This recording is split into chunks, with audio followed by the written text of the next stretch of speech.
Pourquoi notre monde est-il devenu un clown world? Regardez autour de vous. Dans la musique, la mode, chez les célébrités, se déguiser en clown est devenu un style, presque un rituel de passage. Mais derrière le nez rouge et le maquillage blanc se cache une réalité bien plus sombre que ce que l'on veut nous faire croire. Aujourd'hui, on va creuser le sujet et poser la question. Qu'est-ce qu'un clown, réellement? On en engage pour les anniversaires, ils sont censés faire rire les enfants. Mais pourquoi l'insulte la plus courante pour ridiculiser quelqu'un est-elle « quel clown ?» Le clown, c'est l'archétype du bouffon, de celui qu'on humilie, de celui dont on fait une risée. Ce n'est pas un statut social qu'on cherche à atteindre. Alors pourquoi cette fascination soudaine? Pourquoi des artistes au sommet de leur gloire choisissent-ils d'adopter cette image de vulnérabilité extrême? Il y a quelque chose de plus profond qu'un simple déguisement d'Halloween. On sait que cette fête a des racines païennes, liées au contact avec les esprits, mais l'archétype du clown va encore plus loin. On parle de connecter avec le public, mais cela dérive parfois vers des zones étranges. Comment une figure censée être une parodie ridicule peut-elle devenir un objet de désir ou d'obsession? Ça n'a aucun sens, à moins que cette figure ne soit le vecteur d'une influence bien plus sombre. Alors, les clowns sont-ils de simples amuseurs ou des entités d'une autre nature? Le but n'est pas de faire un sermon, mais d'observer les faits. Quelle est la véritable origine du clown moderne? Entre l'omniprésence de cette esthétique dans l'élite, on est en droit de se demander, est-ce un masque pour cacher quelque chose de bien plus ancien? Restez avec moi, on plonge dans les détails. Pourquoi une figure censée incarner la joie et le divertissement suscite-t-elle, chez tant d'entre nous, un malaise aussi viscéral? Le fait de se grimer en clown est aujourd'hui banalisé, accepté comme un simple déguisement festif ou une tendance de mode. Pourtant, au-delà de la dimension ludique d'Halloween, dont les racines païennes sont liées au monde des esprits, l'archétype du clown recèle une profondeur complexe. Il ne s'agit pas seulement d'un costume exagéré, il s'agit d'une figure de vulnérabilité exacerbée, conçue pour établir une connexion psychologique spécifique. Cette connexion prend parfois une tournure troublante. Comment expliquer la coulrophilie, cette attraction fétichiste pour le clown, si celui-ci n'est qu'un amuseur pour enfants? Cette dissonance n'a que peu de sens. En revanche, elle devient cohérente si l'on envisage le clown comme le vecteur d'une influence métaphysique, voire d'une forme d'énergie négative. Dès lors, une interrogation s'impose. Les clowns sont-ils des figures bienveillantes ou des entités aux origines sombres? Mon intention ici n'est pas de porter un jugement, mais d'explorer ce sujet sous un angle ésotérique. Qu'est-ce qu'un clown, fondamentalement? L'omniprésence de personnages comme Pennywise démontre que le clown est une représentation de l'horreur instinctive. Pourquoi est-il ancré dans notre psyché? Cette phobie suggère que le concept touche au sacré ou au tabou. En adoptant cette mode, les individus ignorent qu'ils s'inscrivent dans une tradition ancienne, historiquement liée à des mécanismes de possession ou d'altération de la personnalité. L'histoire du clown occidental est, à cet égard, singulière. Si l'on remonte à l'Arlequin, nous avons affaire à la première insertion d'un gesteur, d'un bouffon, dans le théâtre européen. Ce qui est particulièrement révélateur dans l'étymologie et l'évolution de l'Arlequin, c'est ce que nous allons découvrir. L'Arlequin jouait le rôle d'un magicien démoniaque ou malicieux, doté de capacités surnaturelles. Durant la période de la Renaissance, le personnage de l'Arlequin a commencé à évoluer, marquant une rupture significative avec les bouffons et les fous traditionnels. Contrairement à ces figures antérieures, qui servaient principalement à divertir par leur esprit et leur comédie physique, l'Arlequin était imprégné d'une aura plus sombre et occulte. Il est une figure centrale de la commedia dell'arte. Caractérisé par son costume patchwork psychédélique au motif de losange et par son masque, l'Arlequin est instantanément reconnaissable à son agilité physique et à ses talents d'acrobate. Il servait de valet comique, connu pour sa ruse. Distincte des bouffons et des clowns des périodes précédentes, l'Arlequin a apporté une nouvelle dimension à la scène. Il était même initié par une fée, rendant explicite l'existence d'un pont entre le théâtre visible et les forces occultes cachées. Dans une pièce de 1741, Mercure maudit l'Arlequin en disant « Redescendez en enfer, d'où vous êtes sortis », ce qui suggère que l'origine de l'Arlequin est démoniaque, un fait autrefois bien connu, mais aujourd'hui oublié. La commedia dell'arte s'adressait principalement au cercle d'élite de la société. Cette tradition a marqué la renaissance des arts théâtraux après une période de suppression par l'Église qui jugeait ces divertissements moralement contestables. Ces troupes, connues pour leurs performances impromptues, ont redonné vie au théâtre européen tout en transportant avec elles des secrets bien plus profonds que la simple comédie. Ces troupes réintroduisirent soudainement le théâtre séculier dans une société avide de divertissement, intégrant des éléments de comédie grecque. Sous la surface, la commedia dell'arte portait des nuances occultes, plaisant au goût des élites pour les connaissances interdites. L'Arlequin n'était pas qu'une source de rire, il représentait un démon évolué à partir de légendes comme l'homme sauvage. Célèbre pour son costume patchwork, il portait des noms différents. Arlecchino en Italie, Arlequin en France ou Harlem en Allemagne. Ses racines remontent à la famille d'Elquin, des forces démoniaques semant le chaos durant le carnaval. Ce groupe était appelé la chasse sauvage, suggérant une lignée qui précède même l'Europe médiévale. Le nom devint Arlecchino.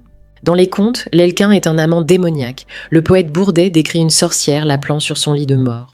Elquin arrive avec sa suite pour l'entraîner en enfer, similairement au mythe d'Hadès et Perséphone. Cette figure remonte au mythe nordique, associé à El, la déesse du monde souterrain, symbolisant la mort. Le nom a évolué, Erla en germanique et même Erne le chasseur dans le folklore britannique lié à l'homme vert. Ces personnages sont des manifestations d'anciennes divinités de la fertilité, le mât de mai devenant leur symbole.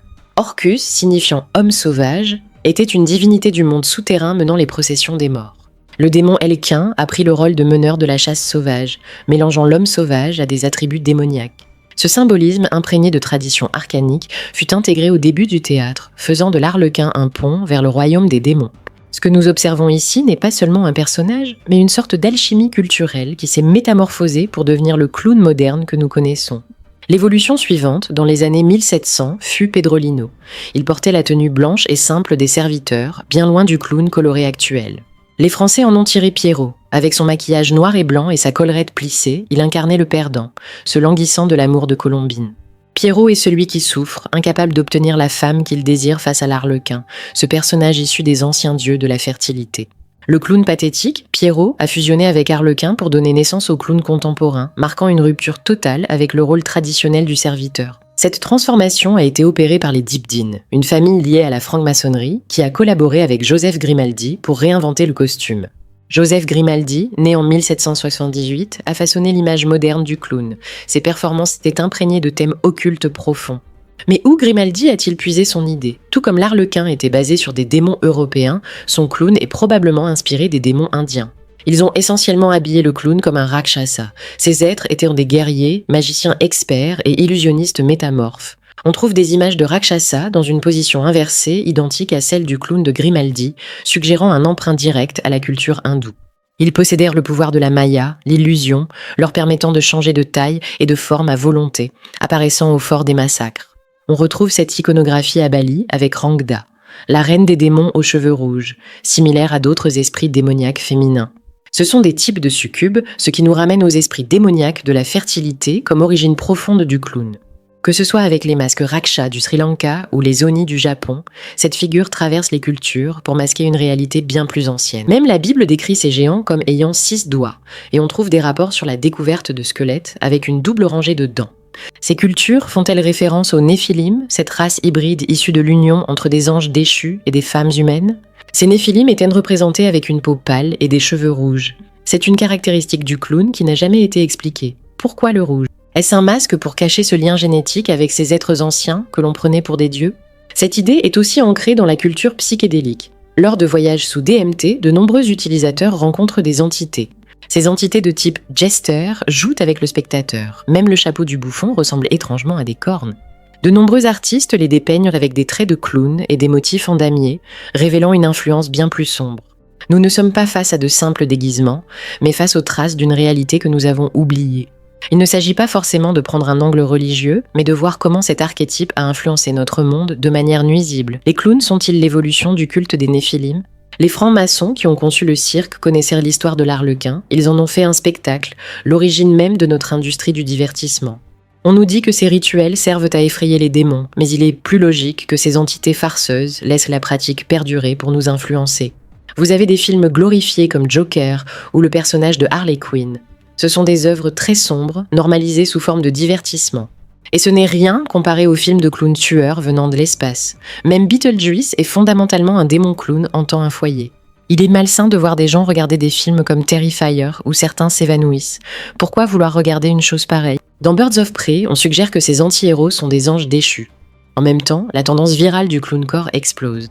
Cette mode consiste à essayer de ressembler à un clown. Cela paraît innocent, mais ce n'est même pas esthétique, c'est franchement gênant. On dirait que tout cela est basé sur le trauma. Est-ce vraiment juste pour être mignon, ou est-ce révélateur de la facilité avec laquelle on peut être possédé ? Nous vivons dans un clown world, mais le masque commence à se fissurer. À vous de voir ce qui se cache derrière. Cela touche toute l'industrie musicale. Cardi B se déguise en clown, Doja Cat se transforme. Pourquoi cela devient-il leur identité entière? Ce n'est pas juste un look, c'est une fascination évidente qui va parfois trop loin. Ces artistes sont contrôlés. Alors pourquoi leur manager pousse-t-il ce look? De Dua Lipa à Future, l'influence s'intensifie au point que le public remarque que ce n'est plus normal. Le clown world se rend visible. L'idée même du maquillage blanc et du nez rouge vient probablement des néphilim et des pratiques de culte ancestral pour contacter ces êtres. Pensez à la reine Elisabeth ou au chapelier fou dans Alice au pays des merveilles.